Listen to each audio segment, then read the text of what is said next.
Приветствую всех на своем канале. Хочу в этом видео сделать краткий обзор крепления ручки двери холодильника Liebherr. Этот комплект состоит из двух креплений. Также есть два вот таких болтика, которые крепят саму ручку вот сюда. И две заглушки. Заглушка прячет вот это отверстие. Инструкция с картинками нарисована, как сделать замену этого крепления. Комплект стоит 1700 гривен. Это оригинальное крепление, сделано в Германии. Также есть более дешевый комплект, сделан в Китае.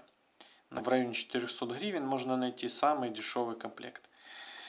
Пообщавшись с продавцом, я узнал, что китайское крепление очень сильно отличается от оригинала, потому что, во-первых, качество пластика более дешевое, и качество покраски вот этой детали тоже очень сильно отличается.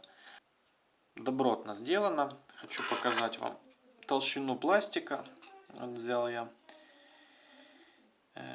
3 миллиметра. Буду менять эту ручку, это крепление.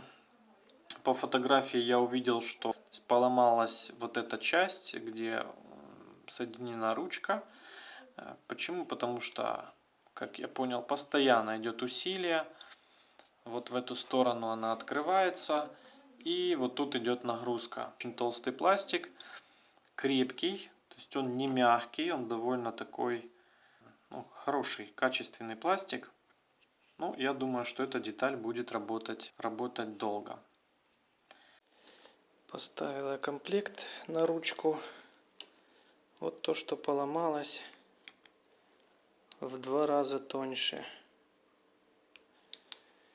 Вот они, запчасти эти. Так что этот комплект будет работать хорошо. Так, поставил ручку. Вот так вот она открывает. Возможно, это на очереди.